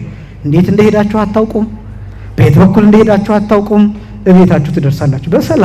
በሰላም እቤታችሁ ትደርሳላችሁ። ጸሎትስ እሺ ስትጸልዩ እያላችሁት እየገለጣችሁት አሜን የሚል ደርሳችሁ አታውቁም። ምን እንዳደረጋችሁ እንዴት እንደሄዳችሁ ደርቤው ነው 3 ወረቀት አንድ ላይ አሳልፌው ነው ብላችሁ አስባችሁ አታውቁም። መርሳት የሚባለው ሰው አንዳንድ ሰው መኪና እየነዳ መሆኑን ጭራሽ ረስቶት ግን በሰላም ቢሮ ይደርሳል። ይሄ መርሳት ይባላል። አንዳንድ ሰው ጋር እያወራችሁ እየነገራችሁ ያላችሁ አይናችሁ ፍጥጥ ብሏል። እናንተ ሰውየውን እየሰማችሁት አይደለም። ይሄ መርሳት አደገኛ ነው። ነገራችን ላይ በጣም መጥፎ ነው ይሄ። አንዳንድ ሰው ቅዳሴ ላይ ሆኖ የቆመበትን እርስት ታርጎት የራሱን ሆሬ ሁሉ ያወራል። አፉ ሲንቀሳቀስ ሁሉ ይታያል። አንዳንዱ ሰው በጣም ከለመደበት ጮክ ብሎ ሁሉ ያችን ትናቋ ይሰራላታል ብሎ እግዚኦ ሚላል እግዚኦ ተሳለነ ሚላል። መርሳት የሚባለው እንደዚህ ነው እና በጣም አደገኛ ነው ይሄ። የመርሳት አልጋ የሚባለው ይሄ ነው። የመርሳት አልጋ ላይ የመዘንጋት አልጋ ላይ መተኛት የሚባለው መተኛት። እንደዛ ሲሆን ቦታውን ማክበር በልኩ ማክበር ያቅተናል። ስለዚህ ለጸሎት ተነሱ ማለት ከመርሳት አልጋ ተነሱ ማለት ነው። ብድግ ማለት ልክ ዲያቆኑ ለጸሎት ተነሱ ሲል ብድግ ማለት ያስፈልጋል። በስመ አብ ብሎ አማትቦ ንቀጥ ማለት ያስፈልጋል። ለተወሰኑ ሰዓታት ለመከታተል በደንብ መሞከር፣ ከዛ ደግሞ ቢመጣ እንደገና መልሶ አስታውሶ እያማተቡ መቀጠል ነው እንጂ ደግሞ እንደዚህ ስላችሁ ጭራሽ ምንም ሌላ ሐሳብ ላታስቡ ትችላላችሁ፣ ፍጹም ትሆናላችሁ ማለት አይደለም። አምስተኛው እሱ ነው። ከመርሳት አልጋ ከመዘንጋት አልጋ መነሳት ወይ በሌላ አባባል ንቃተ ህሊና የህሊና መንቃት ተብሎ ሊገለጥ ይችላል። አምስተኛ። ስድስተኛ ከአራተ ኃጢአት መነሳት። ከኃጢአት አልጋ እስኪ በሉ ከኃጢአት አልጋ መነሳት። ዲያቆኑ ለጸሎት ተነሱ ነው የሚለው። ለምን ተነሱ? ለጸሎት ተነሱ የሚለው ከኃጢአት አልጋችሁ ተነሱ። ከኃጢአት አልጋችሁ ተነሱ። ስድስተኛው ነጥብ ከኃጢአት አልጋ መነሳት ማለት ምን ማለት ነው ሲባል አንደኛ እየሰራ ነው። አልጋ ተብሎ የሚጠራው ያው በየሌሊቱ እየሄድን እንደምንተኛበት ሁሉ ሳንተኛ እንደማናድር ሁሉ በየቀኑ የምንሰራው ኃጢአት ካለ ከዚህ አልጋ መነሳት ይገባል። ከዚህ አልጋ መነሳት ይገባል። ያስለመድነው ሱስ ካለ ከዛ መውጣት ይገባል። ቂም ካለ በቀል ካለ ሽባ የሆንበት ምንም ማድረግ የማንችልበት ሰው አልጋው ላይ ሆኖ ምንም ሊያደርግ አይችልም። ምናልባት ሊያደርግ የሚችለው ስልኩን መነካካት ሊሆን ይችላል። ምንም ስራ መስራት አይችልም። አልጋ ላይ መሆን ማለት ስራ ያለ መስራት ምልክት ነው። ያለ መንቀሳቀስ ምልክት ነው። የእንቅልፍ ምልክት ነው። የመድከም ምልክት ነው። ያለ መስማት ምልክት ነው። ምክንያቱም እንቅልፍ ሲይዘን አንሰማ። የዚህ ምልክት የሞት ምልክት ነው አልጋ ላይ መሆን። ስለዚህ ኃጢአት አልጋ መቀመጥ ማለት መድከም፣ መፍዘዝ፣ አለመንቀሳቀስ፣ ችግር ውስጥ መሆን እነዚህን የሚያሳይ ነው። ስለዚህ ዲያቆኑ ለጸሎት ተነሱ ካላችሁ ለጊዜው መነሳት ብቻ አይደለም፣ ከኃጢአት አልጋ እንዴት ልነሳ የሚለውን ማሰብ ይጠብቃል። ለንስሐም ጭምር እያዘጋጀ ነው። ለንስሐም ጭምር ለህይወታችንና ዝም ብሎ ለጸሎት ተነሱ ሲል ዝም ብሎ ለጊዜው ብቻ አይደለም። የመጨረሻው ሰባተኛው የክብር ትንሣኤ መነሳት። እስኪ በሉ የክብር ትንሣኤ መነሳት። የምን ትንሣኤ መነሳት? ለምን ተነሱ ነው ያለው ዲያቆኑ? ለጸሎት ተነሱ። የክብር ትንሣኤ ስንነሳ ለጸሎት ነው የምንነሳው። በነገራችን ላይ ለምን ነው የምንነሳው? ለጸሎት ማለት ለምስጋና ማለት ነው። ለምስጋና ነው የምንነሳው። ለምስጋና መነሳት ማለት አሁን አዳም የተናገረው ለጸሎት ተነሱ ሲል ነፍሳትን ትንሣኤን ጭምር እየነገራቸው ነው። ምን እየነገራቸው ነው? ምክንያቱም ክርስቶስ በሶስተኛው ቀን ከሙታን ተለይቶ ምን ይሆናል? ይነሳል። እሱ በመነሳቱ ደግሞ እኛን ምን ያደርገናል? ያስነሳል። ስለዚህ አያችሁ እቺ ቤተክርስቲያን ትንሣኤን ጭምር ትሰብክበታለች። አሁን ዲያቆኑ ለጸሎት ተነሱ ሲል ምን ማለቱ ነው? ለክብር ትንሣኤ እንድትበቁ ተዘጋጁ። ለክብር ትንሣኤ፣ ለምስጋና፣ ለጸሎት ከነቅዱስ ሚካኤል ከነቅዱስ ገብርኤል ጋር የምናመሰግንበት ምስጋና፣ የዘላለም ሕይወት ምስጋና፣ የዘላለም ብርሃን፣ የሚደነቅ ብርሃን፣ የብርሃን ጎርፍ፣ እንባ የሌለበት፣ ሐዘን የሌለበት፣ ስቃይ፣ መከራ፣ ችግር የሌለበት፣ ማዘን፣ መድከም፣ መዛል የሌለበት ያን ትንሣኤ እንድንነሳ ለጸሎት ተዘጋጁ፣ ተነሱ። ለዚያ ነው የሚቀሰቅሰው። ቅዳሴ ማለት ደግሞ ብዬ ነግሬያቸዋለሁ፣ ከመላእክት ጋር አንድ መሆን፣ ከቅዱሳን ጋር አንድ መሆን፣ ካለፈው ከሚመጣው ትናንት፣ ዛሬ፣ አሁን የሚባሉ እነዚህ ገደቦች የሌሉበት ቅዳሴ አሁን ብቻ፣ ቅዳሴ ዘላለም ብቻ፣ ቅዳሴ ዘላለም ሕይወት ብቻ፣ ቅዳሴ ዘላለም ሕይወት ቋንቋ ብቻ። ይሄ ነው ቅዳሴ ማለት። ይሄ ደግሞ የመጨረሻውን የዘላለም ሕይወትን የሚያሳይ ነው። አንድ ምን ሆነበት ህብረታችን ወደ ራሳችን ወደ ክርስቶስ ሄደን የምንነሳበት ከዛ ሞትና ሐዘን የሌለበት ያን የሚያሳይ ነው ቅዳሴ። ስለዚህ ዲያቆኑ ለጸሎት ተነሱ የሚለው ለትንሣኤም ጭምር ነው። በቅዳሴ ጊዜ የዘላለም ሕይወት የሚሰጥበት የክብር ትንሣኤ ይሰበክበታል። ክብርና ምስጋና ለአምላካችን ይሁን። አመስግኑ። ቅዳሴ ማለት ይሄ ነው። ቅዳሴ ማለት ይሄ ነው። ለጸሎት ተነሱ የሚለው የመጨረሻውን ትንሣኤ የሚያሳይ ነው። ስለዚህ ለጸሎት ተነሱ ሲባል አንደኛ ከመቀመጥ መነሳት፣ ሁለተኛ በመንፈስ መነሳት ወይም መንቃት፣ ሶስተኛ ዝግጁ መሆን፣ አራተኛ ሐሳብን መሰብሰብ፣ አምስተኛ ከአራተ ዝንጋኤ ወይም ከመርሳት አልጋ መነሳት፣ ስድስተኛ ከኃጢአት አልጋ መነሳትና ሰባተኛው የመጨረሻውን የክብር ትንሣኤን መነሳት ነው። ለጸሎት ተነሱ ሲል ዲያቆኑ ለጸሎት ተነሱ ሲል እኛ ምን እንላለን? ምን እንመልሳለን? በሉ እንጂ አንድ ላይ ተንሱ ለጸሎት ሲል እኛ ምን እንላለን? እግዚኦ ተሳሃለን። እግዚኦ ተሳሃለን ማለት አቤቱ ይቅር በለን፣ ራራልን፣ እዘንልን፣ ማረን የሚል ትርጉም ነው ያለው። ይሄ ለነፍሳት ሲሆን መከራ ውስጥ ነን፣ ስቃይ ውስጥ ነንና ከዚህ ስቃይ አውጣን፣ ከዚህ መከራ አውጣን፣ ከዚህ እሳት አውጣን የሚል ትርጉም ያለው ለነፍሳት እባክህ ይበቃናል ማለት ነው። በቃን ከዚህ መከራ አውጣን አድነን የሚል ትርጉም ያለው ነው ለነፍሳት ሲሆን። ለኛ ሲሆን እግዚኦ ተሳሃለን ማለት ባለንበት ኃጢአት እንዳትቀስፈን እዘንልን፣ እየሰራ ነው ባለንበት ኃጢአት ንስሐ ሳንገባ እንዳታጠፋን እዘንልን፣ ለቅዱስ ሥጋው ለክቡር ደሙ እንድንበቃ አድርገን ራራልን፣ ያለነው የሚያቃጥል ዓለም ውስጥ ነውና እዘንልን፣ ራራልን የሚል ትርጉም ያለው ነው። ብዙ ነገር የእርሱ ልብ የሚነካ ነው። ምህረት የምንለብንበት፣ ይቅርታ የምናገኝበት፣ ሐዘኔታ የእሱን መራራት የእሱን ምህረት የምንጠይቅበት አስደናቂ ቃል ነው። ለሁላችንም እንዲራራልን የእርሱ ቅዱስ ፈቃድ ይሁንልን። እግዚኦ ተሳሃለን እንላለን። ከዛ ካህኑ ሰላም ለኩልክሙ ይላል። ይህንን ጌታችን መድኃኒታችን ኢየሱስ ክርስቶስ ለነፍሳት ሲናገረው ሰላም ለሁላችሁ ይሁን ማለት እርቅ ማለት ነው። ሰላም ማለት እርቅ ማለት ነው። ምን ማለት ነው? እርቅ ማለት የመጨረሻው እርቅ የተደረገበት ሰዓት፣ የመጨረሻው እርቅ። አሁን ሰላም ለሁላችሁ ይሁን ሲል እኛ የምናስበው አሁን ሰላም ነው ሲባል ለምሳሌ እኛ የምናስበው ጦርነት የለም ማለታችን ነው። ነገር ግን ሰላም የሚለው ቃል ጦርነትን ብቻ የሚያሳይ አይደለም። ያው ጦርነት በብዙ መልክ ይተረጎማል። ለምሳሌ ሰላም የሚለው ቃል አይምሯችን ውስጣችን ደህና ከሆነ ሰላም ልንል እንችላለን። ንስሐ ስንገባ ሰላም ነው እንላለን። ስጋውን ደሙን ስንቀበል ሰላም ነው። ወንጌል ስንሰማ ሰላም ነው። ወደ ቤተክርስቲያን ስንመጣ በእግዚአብሔር ፊት ስንሆን ምንድነው? ሰላም ነው። ስንጸልይ ምንድነው? ሰላም ነው። ስናስቀድስ ምንድነው? ማህሌትም ሲቆም ምንድነው? ሰላም። እነዚህ ሁሉ ሰላም ተብለው ይጠራሉ። ሰላም ማለት ምንም አይነት ኮሽታ የሌለበት የሚያስጨንቅ የሚጮህ ነገር የሌለበት ማለት ሰላም ማለት እንደሱ ነው። ይቺ ቤተክርስቲያን እንዳልኳችሁ ሌላም ሰላም ለኩልክሙ አለ። ግን ይሄኛው በተንስኡ አንጻር ስናየው 14 ጊዜ ተንስኡ ከተባለ ሰላም ለኩልክሙ ስንት ጊዜ ይባላል ማለት ነው? 14 ጊዜ ይባላል። 14 ጊዜ ይቺ ቤተክርስቲያን ስታመሰግን ለምሳሌ ዋዜማ ሲቆም የሚጠናቀቀው በሰላም ነው። ማህሌት ተቁሞ መዝሙር ተቁሞ የሚያልቀው በሰላም ነው። እንደምታውቁትም ቅዳሴ ካለቀ በኋላ በምን ግቡ ነው የሚባለው? በሰላም ግቡ የሚል ቃል በጣም ወሳኝ ቃል ነው። ይሄ ቃል በጣም ወሳኝ ነው እና በዚህ አውድ ሲተረጎም ጌታ ሰላም ለሁላችሁ ይሁን ሲል መተርጉማኑ እንዲህ ብለው አስቀምጠውታል። አስታረቅኳችሁ፣ እስኪ በሉ መከራ በሉ ቀረላችሁ ሲላቸው ነው። በሉ እስኪ ሰላም ለስንታችሁ ይሁን ያላቸው? ለሁሉም ሰላም ለሁላችሁ ይሁን ሲል የመጀመሪያ አስታረቅኳችሁ አለ ሲባል አሁን ጌታ ልክ እንደሌላው እኛ እንደምናስበው አይነት ሽማግሌ የሚያንስ ሆኖ እንደው ለማስታረቅ እየሄደ እየወደቀ እየተነሳ ማለት አይደለም። ያስታረቀው ከማን ጋር ነው ከተባለ አንደኛ ከባህሪ አባቱ ከአብ ጋር፣ ሁለተኛ ከራሱ ጋር። ከማን ጋር አልኳችሁ? ከራሱ ጋር። ከዛ ደግሞ ከባህሪ ሕይወቱ ከማን ጋር? ከመንፈስ ቅዱስ ጋር ማለት ነው።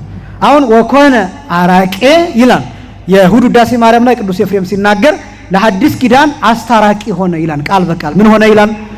አስታራቂ ሲባል ግን ቅዱስ ጊዮርጊስ እኛን ከእግዚአብሔር ጋር እንደሚያስታርቀን አይደለም። ድንግል ማርያም ከእግዚአብሔር ጋር በምልጃ እንደምታስታርቀን አይደለም። አስታረቀ ሲባል ከራሱ ጋር፣ ከባህሪ አባቱ ከአብ ጋር፣ ከባህሪ ሕይወቱ ከመንፈስ ቅዱስ ጋር። ለምን? የራሱን ደም አፍስሶ ራሱ መስዋዕት ሆኖ ራሱ መስዋዕት አቅርቦ ያንን መስዋዕት ደግሞ ከአብና ከመንፈስ ቅዱስ ጋር ተቀብሎ የሚያደርጉትን አያውቁምና ምን በላቸው? ይቅር በላቸው ሲል በሌላ አባባል ምን እያለ እንደሆነ ታውቃላችሁ? እኔ ኦሬዲ ምን ብያቸዋለሁ? ይቅር ብያቸዋለሁ እያለ በቃ እኔ ይቅር ብያለሁ፣ ስለዚህ አባቱን ይቅር በል መንፈስ ቅዱስን ይቅር በል ይላል። እንዲህም ደግሞ ሲባል እሱ ከአብና ከመንፈስ ቅዱስ አንሶ ማለት አይደለም። ምን ማለት ነው? ትርጉሙ መስዋዕት መሆኑን የሚያሳይ ነው። ምን መሆኑን የሚያሳይ? መስዋዕት። ይቅር በላቸው የሚለው ቃል መስዋዕት ማቅረቡን የሚያሳይ ነው። ይሄን ምስጢር የሚያሳይ ምክንያቱም መስዋዕት የሚያቀርብ ምን ጊዜ የሚደግስ ሰው ብሉልኝ ይላል አይደለም? ጠጡልኝ ይላል አይደለም? ክርስቶስ ራሱን ደግሷል፣ ራሱን አርዷል፣ ራሱን መስዋዕት አድርጎ አቅርቧል፣ ራሱን አቃጥሏል። ስለዚህ ማር ብሎ ለአባቱ ከዛ ደግሞ ለኛ አብነት ይሆናል። የበደሏችሁን ምን በሉ ማለት ነው? ይቅር በሉ ማለት ነው። ሰላም ለኩልክሙ የሚለው ቃል እርቅን የሚያሳይ ነው። መከራ ቀረላችሁ ይላል። ከዛ ደግሞ አስታረኳችሁ ይልና ሰላም ለሁላችሁ ይሁን የሚለው ቃል ከዛ በኋላ ሲኦልን የሚዘጋ ነው። ማንን የሚዘጋ ነው?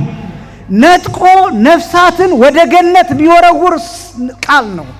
ሰላም የሚሆን ቃል፣ መከራ የማያሳይ ቃል፣ መከራን የሚያርቅ ቃል፣ ለዘላለሙ የሚያድን ቃል፣ የገነትን ደጅ የሚከፍት ቃል ነው። ሰላም ለሁላችሁ ይሁን። ከዛ በኋላ ከሲኦል የሚወጡት ነፍሳት እስከ መጨረሻው መከራና ስቃይ አያዩ። ሰላም ለሁላችሁ ይሁን የሚለው ቃል። ስለዚህ የመጀመሪያው አስታረኳችሁ፣ ሁለተኛ መከራ ቀረላችሁ። መጀመሪያ ምን አልኳችሁ? ከዛ ምን ቀረላችሁ? መከራ ቀረላችሁ የሚል ቃል። ይሄ ለነፍሳት ሲሆን ለኛ ደግሞ ሲሆን ላሳያችሁ። ሰላም ለሁላችሁ ይሁን። ይሄ ሰላም ለሁላችሁ ይሁን፣ ሰላም ለእናንተ ይሁን የሚለው ቃል በወንጌል 4 ጊዜ ተጽፏል። ስንት ጊዜ ተጽፏል? 4 ጊዜ። አንዱ በሉቃስ ወንጌል ላይ ምዕራፍ 24 ቁጥር 36 ላይ ተጽፏል። ሌሎቹ በቅዱስ ዮሐንስ ወንጌል በምዕራፍ 23ቱ ማለት ነው በተከታታይ ተጽፈዋል። አንደኛ። ሁለተኛ ደግሞ የሰላም ለሁላችሁ ይሁን የሚለውን ቃል ጌታ ከሙታን ተለይቶ ከተነሳ በኋላ ነው የተናገረው። ከትንሣኤ በኋላ። ከምን በኋላ? ሰላም ለኩልክሙ የሚባለው ዲያቆኑ ለምን ተነሱ ካለ በኋላ ነው። ከዛኛ ምን ካልን በኋላ? እግዚኦ ተሳለን ካልን በኋላ ነው ሰላም ለኩልክሙ የሚባለው። ይሄን ሰላም ለኩልክሙ ሰላም ለእናንተ ይሁን የሚለውን ቃል ጌታ የተናገረው ከምኑ በኋላ ነው ብያቸዋለሁ? ከትንሣኤው በኋላ። ከትንሣኤ በኋላ ብቻ የሚነገር ቃል ነው ይሄ ቃል ለኛ ለነፍሳት በዚያ ሰዓት ስለሚያወጣቸው ነው። ለምንድን ነው ለኛ ከትንሣኤ በኋላ የሚነገረን ቢባል በትክክል ሰላም እንደሆነ የሚታወቀው ክርስቶስ ከተነሳ በኋላ ነው። ክርስቶስ ምን ካለ በኋላ ነው? ከተነሳ በኋላ። ምክንያቱም ክርስቶስ ሞተ የሚለው በቂ አይደለም። ሞትን ምን አደረገ ማለት አለብን? ድል አደረገ ማለት አለብን። ሞትን ድል አደረገ ከሚለው ቃል በኋላ በተዘጋ ደጅ ገብቶ ሰላም ለእናንተ ይሁን የሚለውን ቃል ያሰማል። ያ ሰላም ከትንሣኤ በኋላ ሲሰበክ እውነተኛ ደስታ፣ እውነተኛ ብስራት፣ ትክክለኛ የምስራች ይሆናል። ስለዚህ ከትንሣኤ በኋላ ነው ምን ነገር ያለበት። በጣም ጠጣር ሐሳብ ለነገራችሁ ፈልጌ ነበር። አንደኛ ከጊዜው አንፃር፣ ሁለተኛ እንዳላስጨንቃችሁ ግን ይህንን በዚህ አቆየዋለሁ። ስለዚህ ሰላም ለኩልክሙ ሲል ሰላም ለሁላችሁ ይሁን ይላል።